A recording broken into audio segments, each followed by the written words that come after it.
মঙ্গলবারের স্পোর্টস্কোপে আপনাদের সবাইকে স্বাগত জানাচ্ছি।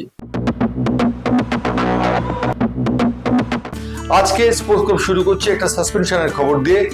লখনৌ সুপার জায়ান্টসের বাঁহাতি স্পিনার দিগ্বেশ রাঠিকে সাসপেন্ড করা হয়েছে এক ম্যাচের জন্য।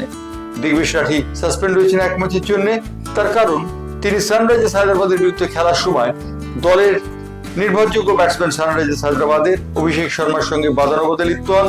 তাদের বাদানুবাদ এমন পর্যায়ে গিয়েছিল যে প্রায় হাতাহাতির পর্যায়ে পৌঁছে যায় এবং আইপিএল এর পরিবেশ ক্ষুণ্ণ হয়ে যায়। সেই মুহূর্তে দিগ্বেশ রাঠিকে সাসপেনশনের কথা উঠেছিল, যদিও ভারতীয় ক্রিকেট কন্ট্রোল বোর্ডের আইপিএল কমিটি একদিন সময় নিয়েছেন। তারা সোমবার যে ঘটনাটি ঘটেছে তার সম্পর্কে মঙ্গলবার সিদ্ধান্ত নিয়েছেন যে দিগ্বেশ রাঠিকে এক ম্যাচের জন্য সাসপেন্ড করা হবে। উল্লেখযোগ্য, দিগ্বেশ রাঠি এর আগেও কশান হয়েছিলেন বোর্ডের দ্বারা, তার কারণ তিনি অঙ্গভঙ্গি করেছিলেন উইকেট পাওয়ার পর এবং তিনি স্লো ওভার রেট করার জন্য এক সময় নিন্দিত হয়েছিলেন। সুতরাং দিগ্বেশ রাঠির এই সাসপেনশন অমূলক নয় বা অসংলগ্ন নয়। অন্যদিকে আর একজন আইপিএল খেলোয়াড় সম্পর্কে রীতিমতো শঙ্কার মেঘ জমেছে, সেটি হচ্ছে মহেন্দ্র সিং ধোনি। চেন্নাই সুপার কিংসের ধোনি খেলবেন কিনা সেই বিষয়ে স্টিফেন ফ্লেমিং চেন্নাই সুপার কিংসের কোচকে জিজ্ঞেস করা হলে তিনি তিনটি শব্দে তার বক্তব্য দেন। তিনি বলেন, আই ডোন্ট নো। অর্থাৎ ধোনি সম্পর্কে ফ্লেমিং এর যে মনোভাব তা যে খুব অনুকূল নয় তা বুঝতে অস্বীকার হয় না। তার কারণ ফ্লেমিং চান না ধোনি 40 বছরেও আইপিএল এ খেলুন। আগামী বছর ধোনির বয়স হবে 40।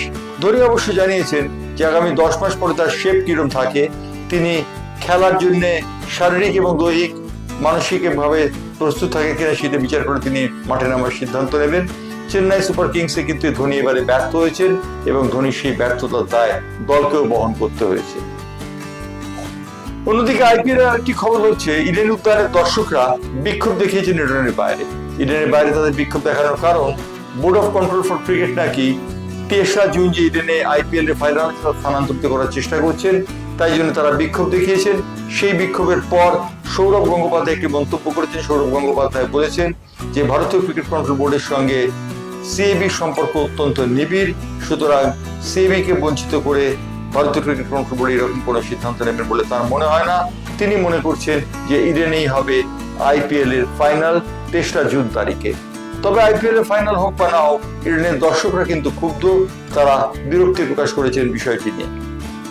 অন্যদিকে আরো একটি খবর আজকে স্পোর্টস্কোপে অন্তর্ভুক্ত হচ্ছে, সেটি হচ্ছে ক্রিশ্চিয়ানো রোনাল্ডোকে নিয়ে। আল নাসের থেকে ক্রিশ্চিয়ানো রোনাল্ডোকে কেনার জন্য ম্যানচেস্টার ইউনাইটেড রেকর্ড পরিমাণ অর্থ ফ্লোট করেছে। অর্থাৎ তারা বলেছে ক্রিশ্চিয়ানো রোনাল্ডো যদি তাদের দলে খেলেন ম্যানচেস্টার ইউনাইটেডে, তাহলে তারা রেকর্ড পরিমাণ অর্থ দিয়ে ক্রিশ্চিয়ানো রোনাল্ডোকে নেবেন।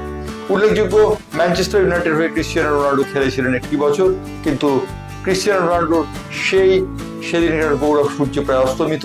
এই সময় আল নাসেরের কাছ থেকে বিদায় নিয়ে ম্যানচেস্টার ইউনাইটেডে যাবেন কিনা ক্রিশ্চিয়ানো রোনাল্ডো, তাই নিয়ে কিঞ্চিত সন্দেহের অবকাশ রয়েছে। এই ঘটনাগুলি নিয়েই আজকে স্পোর্টস্কোপ আজকে এখানেই শেষ করছি।